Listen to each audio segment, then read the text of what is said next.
Anatomy and physiology का 6th unit है, lymphatic system. Lymphatic system में हमें क्या पढ़ना है?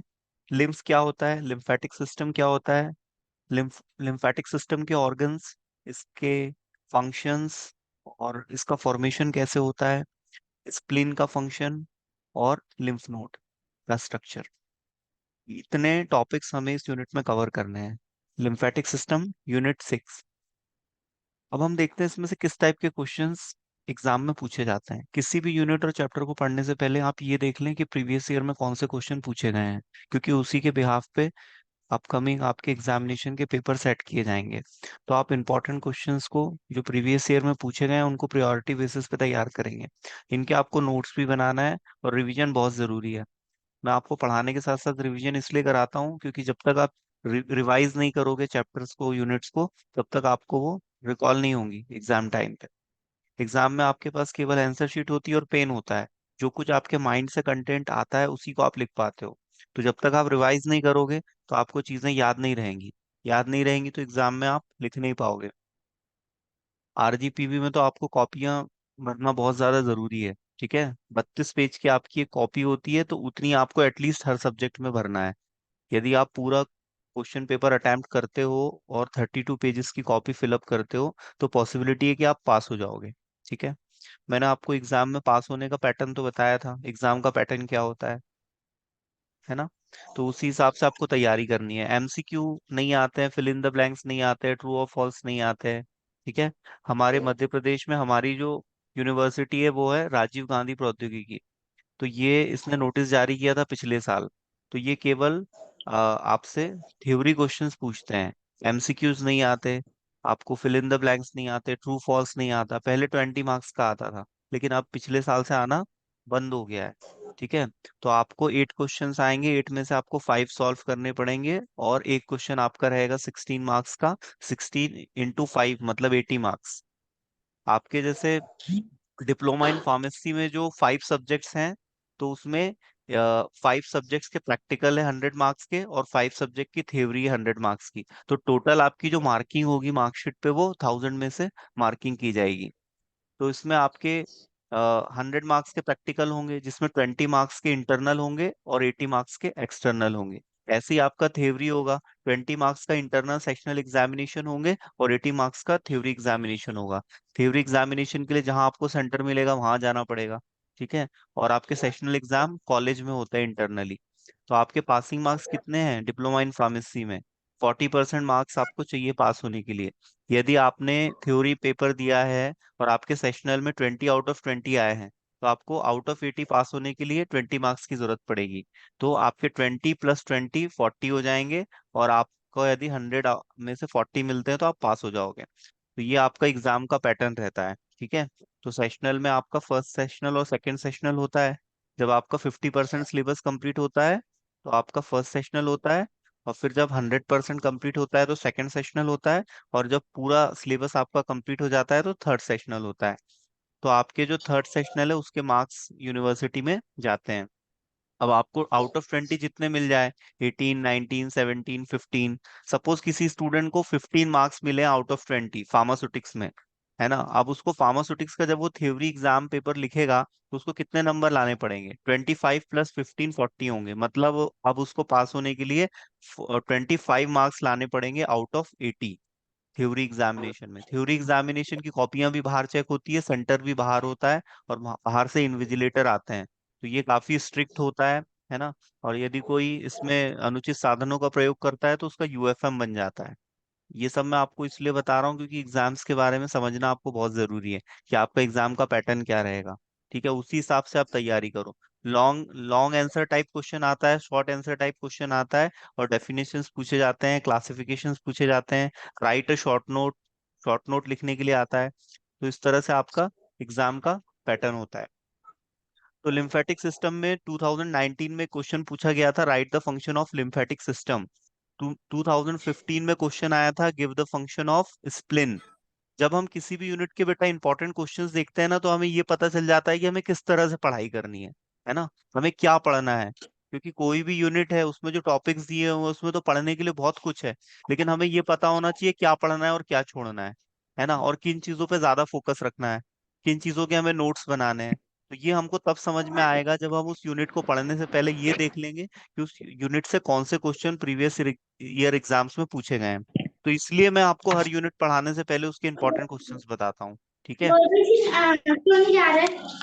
बोले सब हम लोग जा रहे हैं, बोले मैं नहीं जा रही, बोले इतना आग लगा दो तो। और उसमें से 2018 में क्वेश्चन आया था, draw the well label diagram of lymph gland and right the function of lymph nodes. Lymph node के फंक्शन पूछे हैं। तो लिम्फेटिक सिस्टम का फंक्शन काफी इंपॉर्टेंट है ना। तो यही दो चार क्वेश्चंस है जो इस यूनिट से आते हैं, है ना। तो अभी हम स्टडी करेंगे, रिवाइज करेंगे, तो ये आपको समझ में आ जाएगा, है ना। तो यहाँ पर आप लिम्फेटिक सिस्टम का स्ट्रक्चर देख सकते हैं। लिम्फेटिक सिस्टम का कंपोजिशन है, इसमें लिम्फ नोड्स होते हैं, लिम्फेटिक वेजल्स होती हैं, लिम्फ लिम्फेटिक वेजल्स, और इसके स्ट्रक्चर्स। और इस इमेज में आप देख सकते हैं यहाँ पर टॉन्सिल्स। टॉन्सिल्स भी लिम्फेटिक सिस्टम का ही एक ऑर्गन होता है। लिम्फेटिक टिश्यू होता है इसमें, रेड बोन मैरो। तो ये सब इसके स्ट्रक्चर्स हैं जो कि लिम्फेटिक सिस्टम में होते हैं। तो यहाँ आप सॉरी, यहाँ अब इमेज में टॉन्सिल्स देख सकते हैं। टॉन्सिल्स छोटे छोटे नोड्यूल्स होते हैं, गांठें होती हैं, ठीक है, जिसमें फेगोसाइटिक सेल्स होते हैं। ये फेगोसाइटोसिस परफॉर्म करते हैं। फेगोसाइटोसिस क्या होता है? हमारी बॉडी में यदि कोई भी फॉरेन सब्सटेंस आया है, कोई एंटीजन आया है, कोई बैक्टीरिया आया है, तो उसको ये इंगल्फ करके लाइसोसोम एंजाइम की हेल्प से उसको डाइजेस्ट करके उसको बॉडी से इरेडिकेट करते हैं और उसके नेगेटिव इम्पैक्ट को हमारी बॉडी में कम करते हैं। तो डिफेंस प्रोवाइड करता है हमें लिम्फेटिक सिस्टम। हमारे चेस्ट के सेंटर में यहाँ पर आप देख सकते हैं, ये थाइमस ग्लैंड है। चेस्ट के सेंटर में थाइमस ग्लैंड होता है। और हमारी बॉडी में डिफरेंट डिफरेंट लिम्फ नोड्स होते हैं, छोटी छोटी गांठें होती है, नोड्यूल्स होते हैं। और हमारे स्टमक रीजन में स्प्लिन भी होता है। स्प्लिन का स्ट्रक्चर भी इंपॉर्टेंट है ना। स्प्लिन का वेट अराउंड 100 ग्राम के आसपास होता है। छोटा सा ऑर्गन होता है स्प्लिन। और यहाँ पर देखिए आप, नीचे भी आपके लोअर लिम्ब में भी, जेनाइटल्स के आसपास भी लिम्फ नोड्स होते हैं। और लिम्फ नोड का मेन फंक्शन होता है हमारी बॉडी को प्रोटेक्शन प्रोवाइड करना। और ये एक हिसाब से ऐसे कैंप्स होते हैं जहाँ पर किसी भी दुश्मन को मारा जाता है।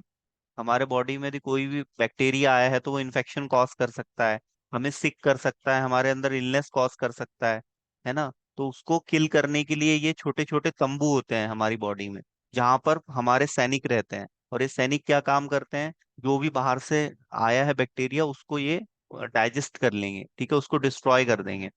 ठीक है। तो ये इसका मेन फंक्शन होता है। और आपको मैंने बताया था हमारे सेल में अंदर की भी तरफ फ्लूट होता है और सेल मेम्ब्रेन के बाहर की भी तरफ फ्लूट होता है। जैसे ये हमारा सेल है, ठीक है। तो सेल के अंदर जो फ्लूट होगा, है ना, उसको हम क्या बोलेंगे? उसको हम बोलेंगे इंट्रासेल्युलर फ्लूट। और जैसे ये दो सेल है, और दोनों सेल के बीच में जो फ्लूट होगा हम उसको इंटरेस्टियल फ्लूट कहते हैं, ठीक है। टिश्यू बना होता है सेल से, तो सेल के बीच में जो स्पेस रहता है, इस खाली स्पेस में जो फ्लूट भरा होता है, उसी को हम इंटरेस्टियल फ्लूट कहते हैं। और सेल के अंदर जो होगा उसको इंट्रासेल्युलर, और सेल के बाहर जो होगा उसको एक्स्ट्रा सेल्युलर। और दोनों सेल के बीच में जो होगा उसको हम इंटरेस्टियल फ्लूट बोलते हैं। तो इंटरेस्टियल और एक्स्ट्रा सेल्युलर फ्लूट एक ही बात है, एक दूसरे के ये सिनोनिम है, पर्यायवाची है। ठीक है। तो हमारे सेल में जो भी मेटाबॉलिज्म होता है, उसके बाद जो वेस्ट मटेरियल बनता है, वेस्ट कंटेंट बनता है, उसको इंटरेस्टियल फ्लूट में रिलीज कर दिया जाता है। और वो आ जाता है फिर हमारे लिम्फ के सर्कुलेशन में। लिम्फ भी हमारा एक सर्कुलेटरी सिस्टम जैसा ही होता है, लेकिन इसमें लिम्फ वेजल्स और कैपिलरीज में ट्रांसपेरेंट लिम्फ फ्लो होता है। और ये बनता कैसे है? ये ब्लड के ही फिल्ट्रेशन से बनता है। और हमारे ब्लड के जो डिफरेंट कंपोनेंट्स हैं, प्लेटलेट्स है, आरबीसीएस है, डब्ल्यूबीसीएस है, ये कहाँ पर बनते हैं? बोन मैरो में। हमारे जो लॉन्ग बोन्स होते हैं, जब मैंने आपको स्केलेटल सिस्टम पढ़ाया था तब बताया था ना, long bone, short bone, flat bone, है ना। तो उसमें जो लॉन्ग बोन होता है, लॉन्ग बोन के जो कॉर्नर होते हैं, वहां पर रेड बोन मैरो प्रेजेंट रहता है, उसी में फॉर्मेशन होता है हमारे ब्लड के कंपोनेंट्स का।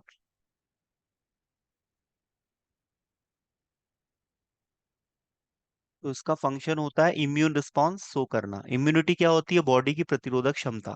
किसी भी इन्फेक्शन से हमारे लड़ने की प्रतिरोधक क्षमता को हम इम्यूनिटी कहते हैं। ये पर्सन टू पर्सन वेरी होती है। अभी आपने देखा होगा कोविड टाइम पे जिन लोगों की इम्यूनिटी काफी बेहतर थी, वो लोग रिकवर कर गए, वो लोग ठीक हो गए विदाउट एनी ट्रीटमेंट। उनको हॉस्पिटल भी जाने की जरूरत नहीं पड़ी, उनने 14 डेज घर पे रेस्ट किया और उनकी हीलिंग हो गई, क्योंकि उनकी इम्यूनिटी अच्छी थी। अब जिनकी इम्यूनिटी कमजोर थी, जो बहुत ज्यादा लग्जूरियस लाइफ जी रहे थे, है ना, आरओ का पानी पीते थे, एसी में रहते थे, तो उनकी इम्यूनिटी प्रॉपर डेवलप नहीं हो पाई थी, है ना। आपने देखा होगा एक जैसे आपको यदि अ, ऐसी सड़कों पे गाड़ी चलाना है जहाँ बहुत पत्थर है, गड्ढे है, तो वहां पर आपको राजदूत और बुलेट अच्छी सर्विस देगी। और वहां पर आपने कोई यदि जैसे स्कूटी चलाई, तो स्कूटी के अस्थि पंजर ढीले हो जाएंगे, क्योंकि वो स्कूटी उस चीज के लिए बनी ही नहीं है ना। अब जो लोग हमेशा आरओ का पानी पीते हैं, आरओ का पानी पीने से उनकी बॉडी यदि कहीं वो दूसरा पानी पी ले जिसका टीडीएस बहुत ज्यादा रहता है, तो उनके बीमार होने की पॉसिबिलिटी रहती है। स्टमक अपसेट हो जाता है, डायरिया हो सकता है, डिसेंट्री का प्रॉब्लम हो सकता है, ट्रेवलर डायरिया आप देखते हो। जो लोग पानी पीते हैं मिनरल वाटर, उनको हमेशा मिनरल वाटर ही पीना चाहिए, फिर उनको नॉर्मल वाटर नहीं पीना चाहिए, क्योंकि नॉर्मल वाटर उनकी तबीयत खराब कर सकता है। क्योंकि हमारी बॉडी क्या है, किसी भी चीज के लिए हिबिचुलाइज हो जाती है, और सडन सडन चेंज हमारी बॉडी में हमारे स्वास्थ्य को खराब कर सकता है, इलनेस और सिकनेस कॉज कर सकता है। तो इससे बचने के लिए हमें हमारे लाइफ रूटीन में एकदम से सडन चेंज नहीं लाना चाहिए। अब जैसे मैं देखता हूँ कुछ लोग वेट लॉस के लिए सडनली मतलब फैट कम कर देते हैं, कार्ब्स कम कर देते हैं, तो सडन चेंज बॉडी को हमें नहीं देना है। कोई भी चीज प्रकृति में भी धीरे धीरे होती है। बच्चा पैदा होने में 9 9 महीने लगते हैं, है ना। ऐसा थोड़ी ना है कि एक दिन में सब हो जाएगा। आप एक बीज बोते हो तो उसमें से अंकुरित उसको होने में, है ना, और एक पौधे से पेड़ बनने में टाइम लगता है। तो हर चीज को एक टाइम चाहिए। आप एकदम से यदि सडन चेंज बॉडी को दोगे, तो उस एक्सपोजर की वजह से बॉडी सिक हो सकती है और इल हो सकती है। तो हमारी जो इम्यूनिटी है वो स्ट्रांग होना बहुत जरूरी है। इम्यूनिटी स्ट्रांग के लिए आपने देखा होगा विटामिन सी डॉक्टर प्रिस्क्राइब करते हैं, है ना। विटामिन सी हमारे इम्यून सेल के डेवलपमेंट में काफी हेल्प करता है। और हमारे बॉडी में वैक्सीनेशन के थ्रू, इम्यूनाइजेशन के थ्रू भी इम्यूनिटी डेवलप की जाती है। आपने देखा होगा छोटे बच्चों को टीका लगाया जाता है ना। 1 वर्ष की एज तक उनका एक वैक्सीनेशन शेड्यूल होता है, उस हिसाब से उनको सेंटर पे लेके जाते हैं। पोलियो ड्रॉप्स पिलाए जाते हैं, मीजल्स मम्स रूबेला, ये जो टीके होते हैं बेटा, वैक्सीनेशन, ये हमारे अंदर इम्यूनिटी को डेवलप करते हैं। ठीक है।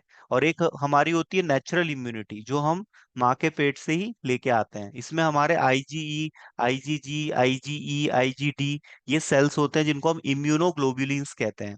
तो इम्यूनोग्लोबुलिन्स फाइटर सेल्स होते हैं, यही हमारी बॉडी को इम्यूनिटी प्रोवाइड करते हैं, ये नेचुरल इम्यूनिटी में आते हैं। ठीक है।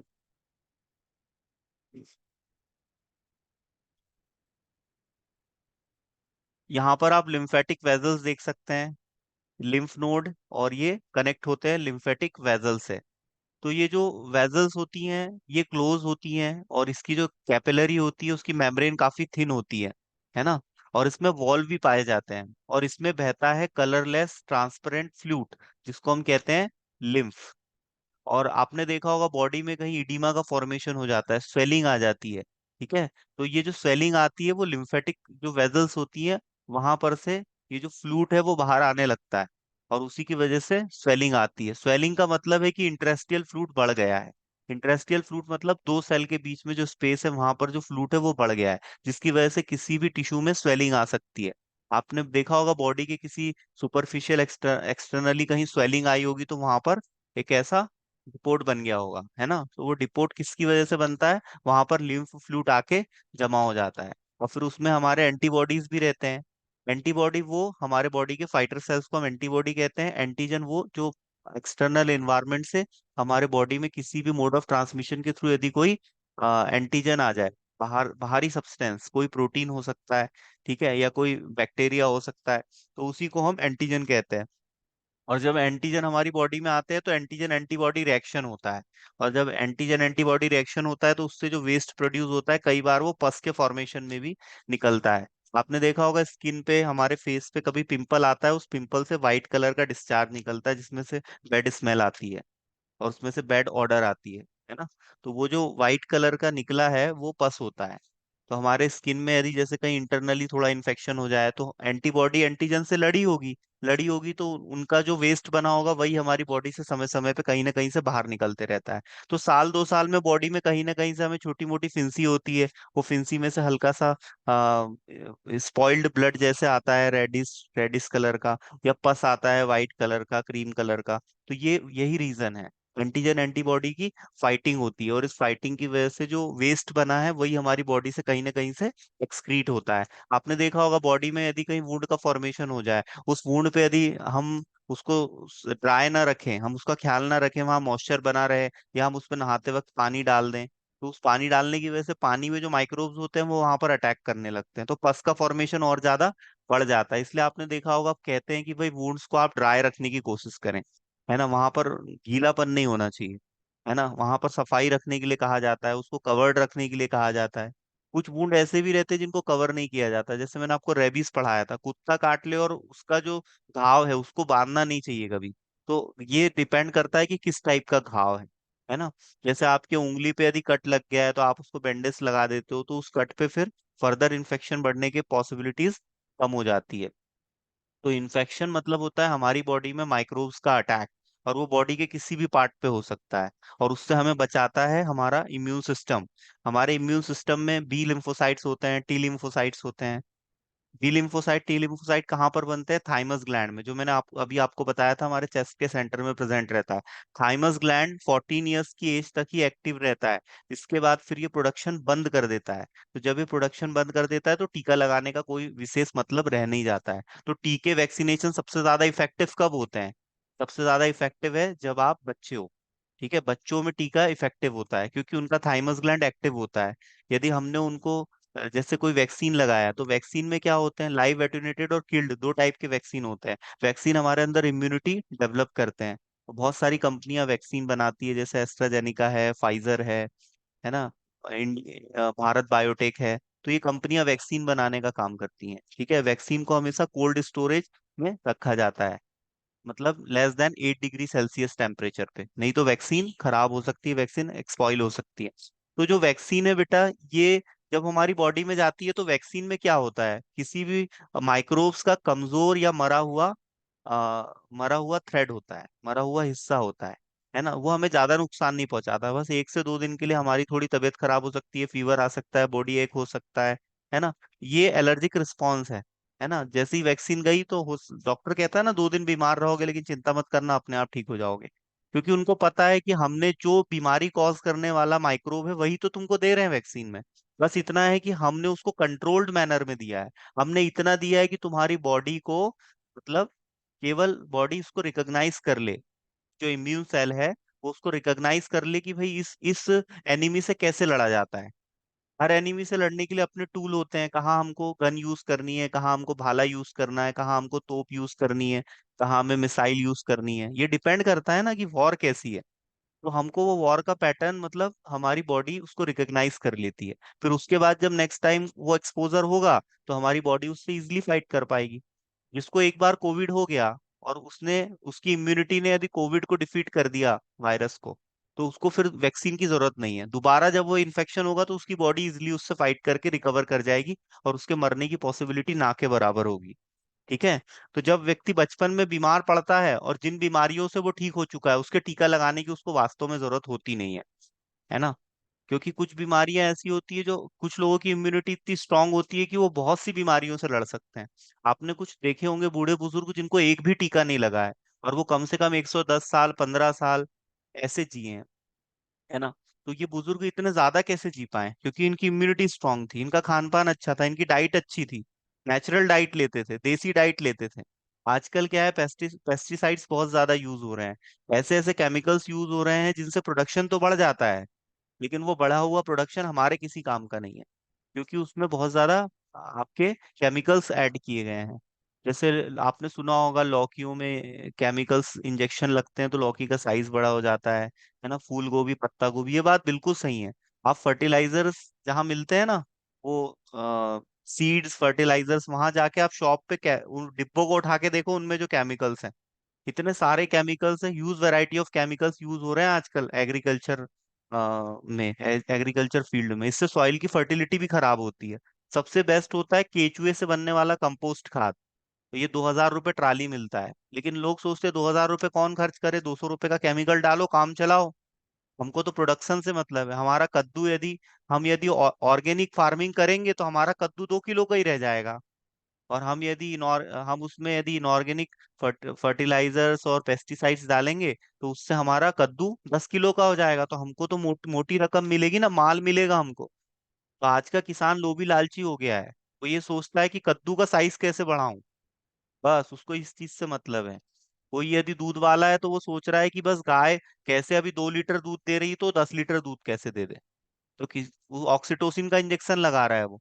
तो 2 लीटर दूध देने वाली गाय अब 10 लीटर दूध दे रही है, लेकिन वो गाय अब, जो गाय 15-20 साल जीने वाली थी, अब वो 5-7 साल ही जिएगी। क्यों? क्योंकि उसको ऑक्सीटोसिन का इंजेक्शन लगा रहे हैं। ऑक्सीटोसिन का इंजेक्शन लगाने से गाय में दूध का प्रोडक्शन बढ़ जाता है। तो 2 लीटर दूध देने वाली गाय अब 4-5 लीटर तक दूध दे सकती है, डबल दूध देगी वो।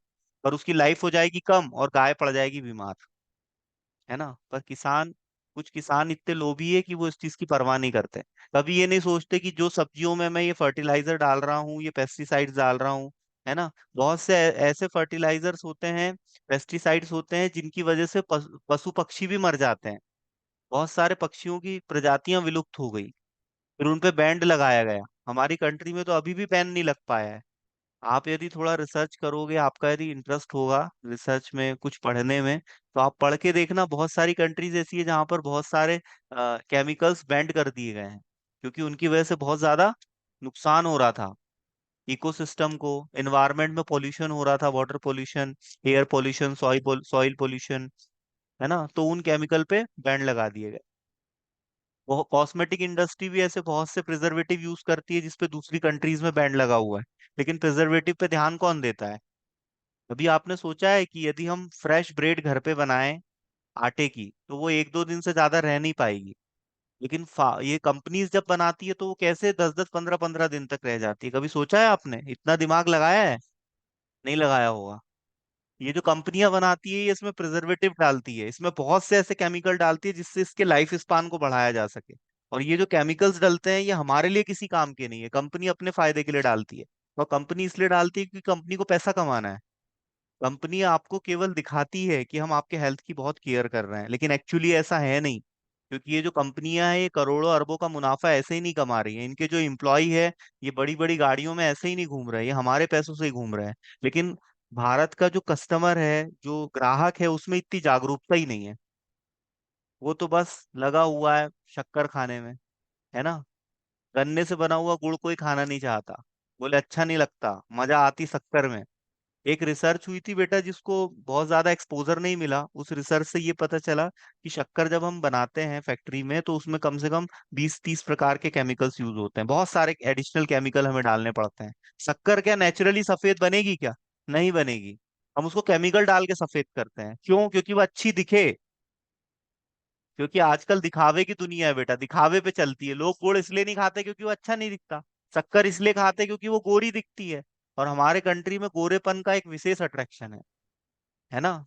जहां गोरी चमड़ी दिखी कि हम अट्रैक्ट हो जाते हैं, जहां पर गोरी कोई भी चीज दिखी आकर्षित, तो हम जल्दी होते हैं, है ना। अब शक्कर आपका गन्ने के रस से गुड़ भी बनेगा और गन्ने के रस से शक्कर भी बनेगी।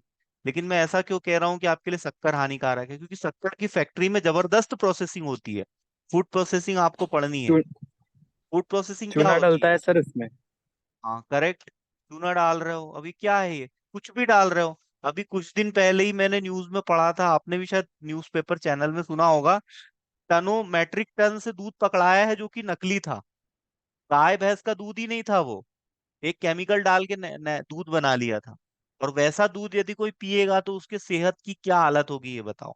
2012-13 में ऑक्सीटोसिन पे बैंड लगा दिया गया, क्योंकि किसानों ने गायों को ऑक्सीटोसिन के इंजेक्शन देना शुरू कर दिया था, तो जिससे गाय बीमार पड़ रही थी और गाय मर जा रही थी, और गाय बांझ भी हो जा रही थी।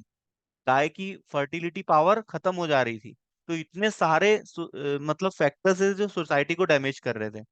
आपने एक मूवी देखी होगी अभी जिसमें बताया था कि भाई ये जो टावर्स लग रहे हैं इसकी वजह से पक्षियों को नुकसान पहुंच रहा है, क्योंकि इनसे जो वेव्स निकलती है ना, वो पक्षियों को डैमेज कर रही है, तो पक्षियों की प्रजातियां नष्ट हो गई, है ना। और ये जो खेत में जैसे पक्षी आते हैं कुछ भी खाते पीते हैं, तो वो ये सब सहन नहीं कर पाते हैं इतने केमिकल्स को। और बेचारे पक्षियों को, जो वाइल्ड वाइल्ड बर्ड्स होते हैं, उनका केयर कौन करेगा? उनको कौन वेटनरी डॉक्टर उनको उनको सुधारेगा? वो तो बेचारे खाते हैं और कहीं भी जाके मर जाते हैं। अब किसी का पाला हुआ पक्षी है तो वो उसको वेटनरी को दिखाएगा, बर्ड्स के डॉक्टर को दिखाएगा, एनिमल्स के डॉक्टर को दिखाएगा।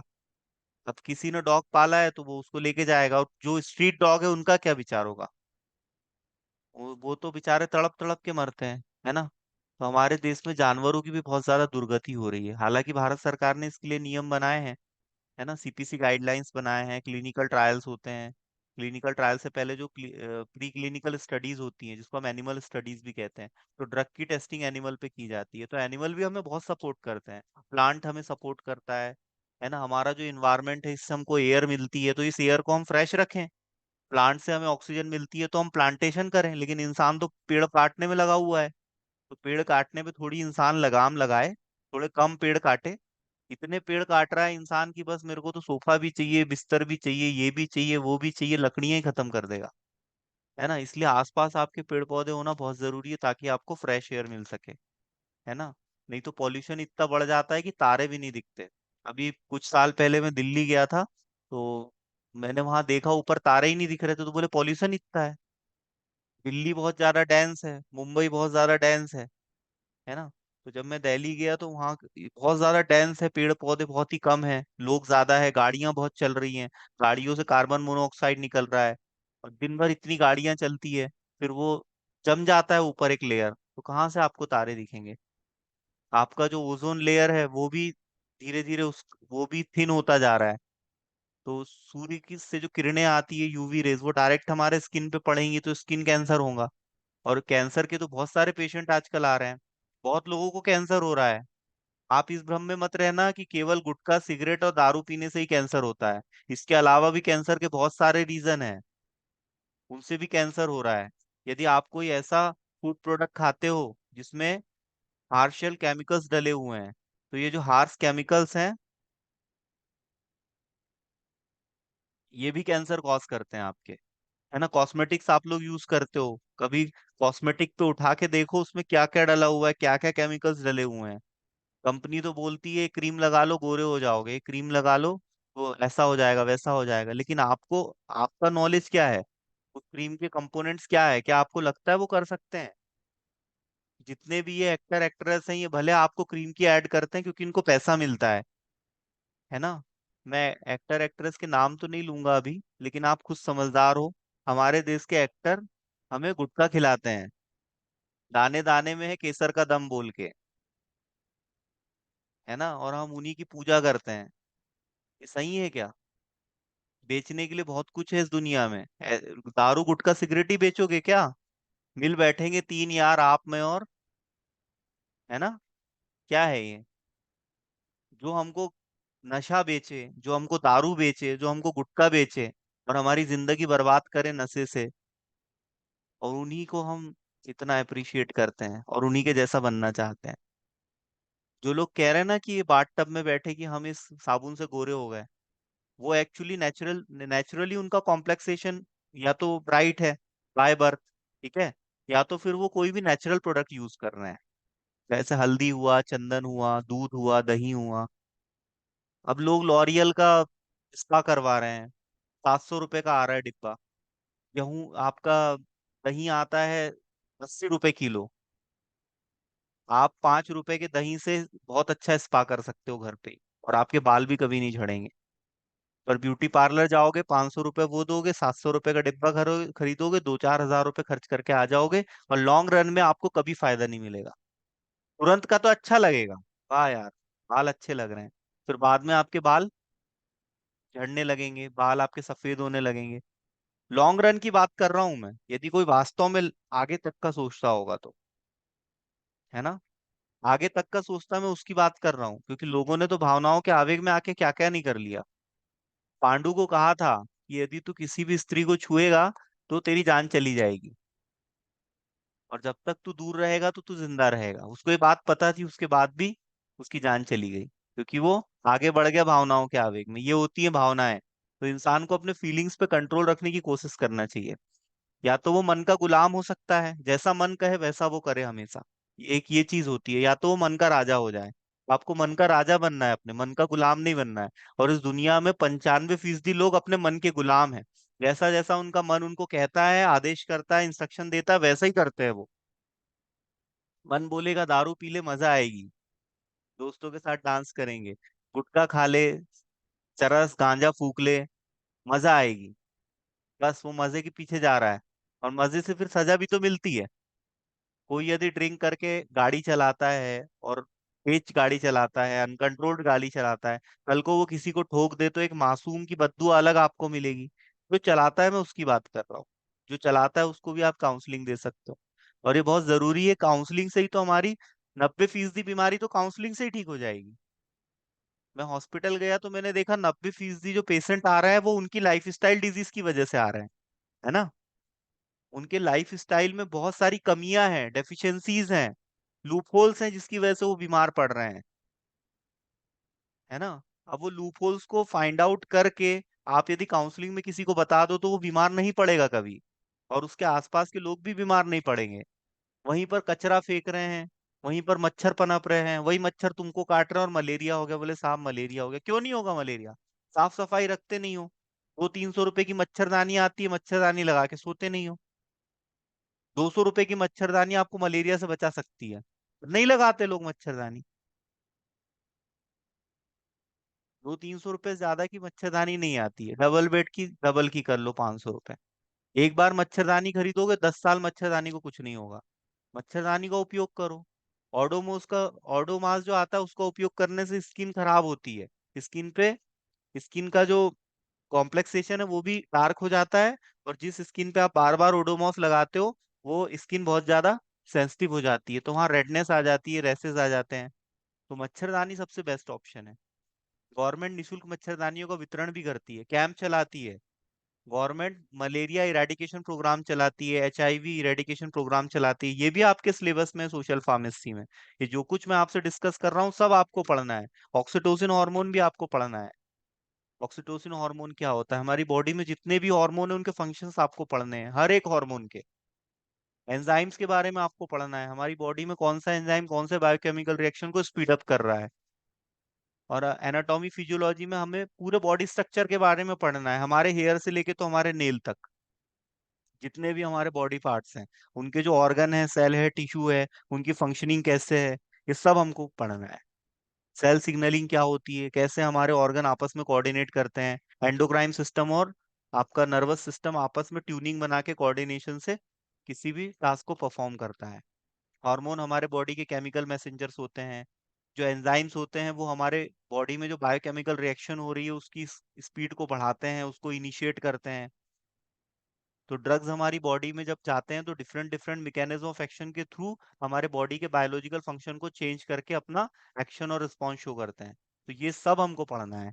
फार्मेसी बेटा बहुत इंटरेस्टिंग है, और फार्मेसी आपके जनरल नॉलेज को भी बहुत बढ़ाएगी, है ना। आपको कॉस्मेटिक्स पढ़ना है, जितने cream powder oil lotion liniment market में अवेलेबल है सब आपको पढ़ना है। क्या डलता है उसमें, क्यों डलता है, कितना डलता है, उसकी लिमिट क्या है, ये सब आपको पढ़ाना है। इतना इंटरेस्टिंग है फार्मेसी। आप सभी लोगों ने फार्मेसी में एडमिशन लेके बहुत अच्छा काम किया है। एक फार्मासिस्ट जितना मेडिसिन के बारे में जानता है ना, फार्मास्यूटिकल्स के बारे में, न्यूट्रास्यूटिकल्स के बारे में, हेल्थ सप्लीमेंट के बारे में, एक आम इंसान नहीं जानता उतना। इवन एक डॉक्टर से भी ज्यादा नॉलेज होता है फार्मासिस्ट को मेडिसिन के बारे में, क्योंकि फार्मासिस्ट मेडिसिन बनाता है, मेडिसिन की खोज करता है। डॉक्टर का काम है डायग्नोसिस करना, सर्जरी करना, लेकिन फार्मासिस्ट का काम है दवाइयों को डेवलप करना। मार्केट में यदि कोई नई बीमारी आती है ना तो उसकी दवाई फार्मासिस्ट डेवलप करता है। Drug and drug and research centre होते हैं, R&D डिपार्टमेंट फार्मास्यूटिकल कंपनी में। तो वहां पर pharmacist as a research scientist काम करते हैं, और वो दवाइयों की खोज करते हैं। तो सोचो, दवाइयों की खोज करना और दवाइयों को डोजेस फॉर्म में तैयार करना, दवाइयों की फॉर्मुलेशन डेवलप करना, कि हमको टैबलेट फॉर्म में बनाना है, कैप्सूल फॉर्म में बनाना है, किस फॉर्म में बनाना है। तो ये सब काम फार्मासिस्ट ही करते हैं दवाई की कंपनियों में। ये आपका यहाँ पर आप कैपलरी देख सकते हो। कैपलरी का जो मेम्ब्रेन है वो काफी थिन होता है, ब्लड के फिल्ट्रेशन से ही लिम्फ बनता है, और लिम्फ जो फ्लूइड होता है वो कलरलेस होता है, ट्रांसपेरेंट होता है, और हमारे इंटरस्टिशियल फ्लूइड को में प्रेजेंट रहता है ये। और इसमें इलेक्ट्रोलाइट्स भी होते हैं, है ना।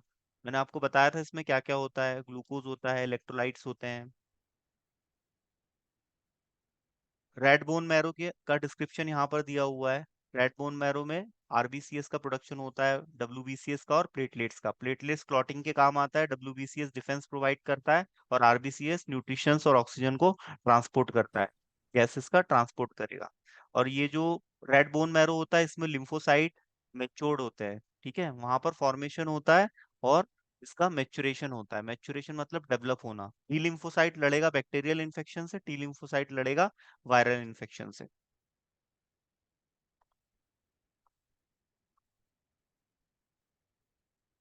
अब यहाँ पर ये फंक्शन दिए हुए हैं, है ना। चलो आगे हम कल कंटिन्यू करेंगे, ठीक है। तो आप लोग लिम्फेटिक सिस्टम कल पढ़ के आओगे, मैं आपसे ओरल टेस्ट लूंगा आपका, ठीक है। सर ये मीटिंग में कभी कभी ऐसा होता है जैसे कि 45 मिनट या 46 मिनट तक कंटिन्यू रहती है, फिर ऑटोमेटिक हाँ डिस्कनेक्ट हो वो जाता है और सॉफ्टवेयर दिस की प्री वजह से, मीटिंग इज एंडेड। हाँ वो सॉफ्टवेयर की वजह से होता है, अभी भी वैसा ही होने वाला है, 1 मिनट बाद हो जाएगा, ठीक है। 40 मिनट के बाद हाँ ऑटोमेटिकली सर। लॉग आउट हो जाता है, क्योंकि अपने पास पेड वर्जन नहीं है, इसलिए ऐसा होता है ना। चलिए, ओके सर। ठीक है ना, ओके।